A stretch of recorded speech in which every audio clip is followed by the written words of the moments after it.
வணக்கம். நம்ம இன்னைக்கு இட்லிக்கு தொட்டுக்கிறதுக்கு சௌச்சவ் சாம்பார் எப்படி பண்றதுன்னு தான் பார்க்க போறோம்.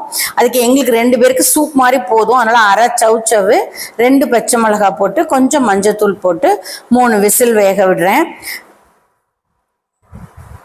அது வெந்ததுக்கு அப்புறம் அந்த காயை மிக்சியில் எடுத்து போட்டு அரைச்சிட்டு அந்த வேக வச்ச தண்ணி குக்கரில் இருக்கு இல்லையா, அதோட இந்த மிக்சியில் அரைச்சதையும் ஊற்றி வேணுங்கிற அளவுக்கு தண்ணி ஊற்றி கழுவி ஊற்றிடுறோம்.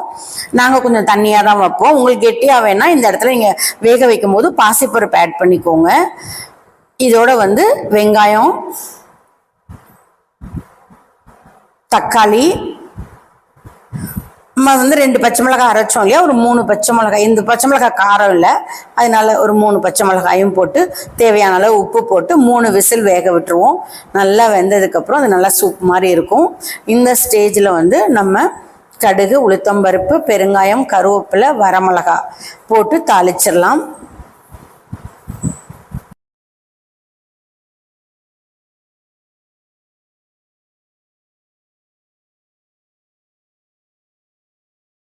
இட்லிக்கு சூப்பு மாதிரி சூப்பரான சாம்பார் ரெடி ஆயிடுச்சு. இப்போ உங்களுக்கு கெட்டியாக வேணால் நீங்கள் இதில் பாசிப்பருப்பும் ஆட் பண்ணியிருந்தீங்கன்னா கொஞ்சம் கொலன்னு இருக்கும். குழந்தைங்க விரும்பி சாப்பிடுவாங்க. இந்த வீடியோ உங்களுக்கு பிடிச்சிருந்தா லைக் பண்ணுங்கள், ஷேர் பண்ணுங்கள், சப்ஸ்கிரைப் பண்ணுங்கள். நன்றி, வணக்கம்.